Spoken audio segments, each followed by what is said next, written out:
Hi everyone, Cruise Kitchen is back.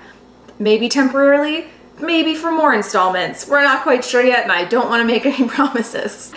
I just started. Okay, so today we are going to be making the superhero ice cream bars that I made for Amelia's birthday party. We're gonna make the ice cream from scratch, even though that's not necessary because I like doing the most. We're gonna be doing a coconut milk strawberry ice cream. This recipe isn't going to be completely vegan, but you could very easily make it vegan. This recipe only has 3 or 4 ingredients, and I'm gonna be making it in my lovely single serve blender cup. You could also easily do this in a food processor. I'm ultimately going to be using a Ninja ice cream maker, but you don't absolutely need that. I have made this ice cream successfully in a food processor many times. To start with, we are going to weigh out our strawberries. I'm using 300 grams. What's wrong? Nothing. You just poured it from bowl to bowl. A lot of recipes will recommend a pound of strawberries. I think that it gets a little bit too icy with all of that water content, so I prefer slightly less. So I'm gonna wash these, chop them up, and put them in the blender cup. You're wasting a lot of strawberries. Okay, then don't show this. I am adding the coconut milk now, or coconut cream. I'm just gonna add the thick portion and leave any water that might be there. If you really want to make sure it's separated, you can refrigerate it beforehand, so you'll get that really defined separation. Next, I'm gonna add about a teaspoon of vanilla extract. Katie just told me it was $18. Like, oh my goodness. The ones at Whole Foods are like 25. This next step is very optional. I'm gonna be adding a protein powder just because it enables me to add less sugar and also increase the protein. And this protein tastes really, really good, so it works well. If you have a protein that doesn't taste absolutely delicious, please don't do this because it's gonna make it taste kind of bad. 1 scoop. I think any more is gonna be a little bit excessive. Are you sure you can blend that? Yeah, it's past the max fill line, so this is interesting. I'm gonna top it off with a tiny bit of maple syrup. Normally recipes call for about a half a cup of syrup, which is just more than I'm willing to add, but I'm gonna add a few tablespoons. Just know that when you freeze things, the flavors become less intense. So you kind of want the flavors to be a little sweeter and more intense than you would prefer before they're frozen so that they taste better when they're frozen. 3. Okay. All right, we're gonna see if this gets really mad at me because it's too full or if this blends successfully. So I have my handy dandy Ninja cup that you can put directly into the machine, which is obviously very convenient, but you can freeze this in any kind of Tupperware you would like. I used to freeze it in my glass Tupperware all the time and then just spoon it out and put it in the food processor. And I'm just gonna fill it to the max fill line. There's a little too much, but not a ton too much. And then I'm gonna freeze this, they recommend for 24 hours, but you could probably get away with slightly less. Just make sure it's very thoroughly frozen. So I'm gonna pop these in the freezer and then I'm gonna show you the next step right now.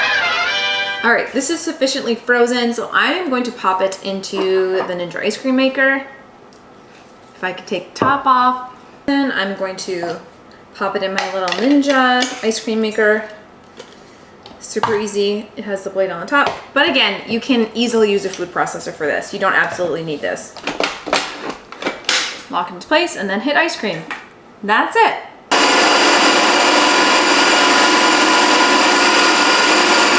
All right, so it looks a little something like this. So I'm gonna take my handy dandy popsicle molds and I'm gonna fill them up. I'm gonna start when the ice cream is pretty hard and cold because I find it tends to melt pretty quickly when you start doing this.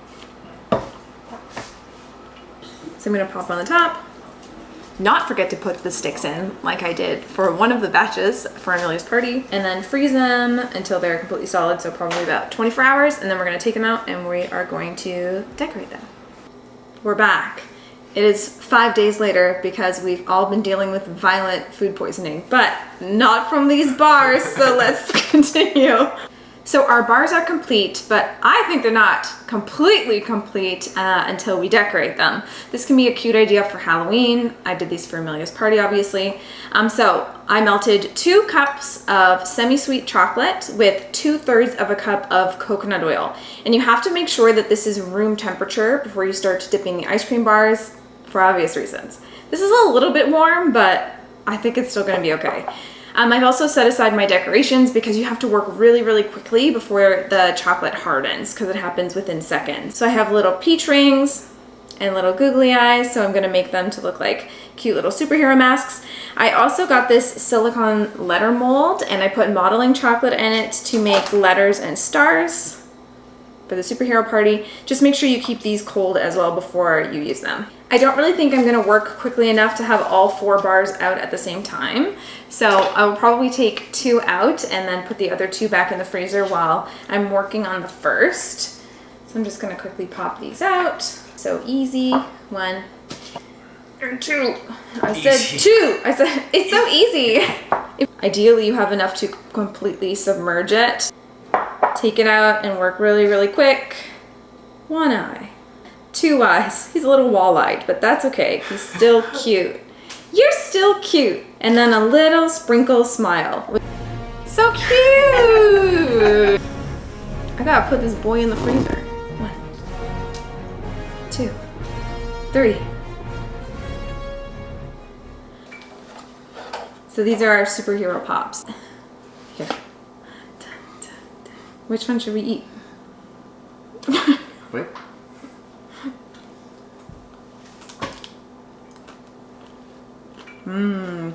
The chocolate shell is nice and thin. You guys should make these because they're easy-ish. I mean, not as easy as buying ice cream bars, but it's a fun project. It's a fun activity. It's a fun activity.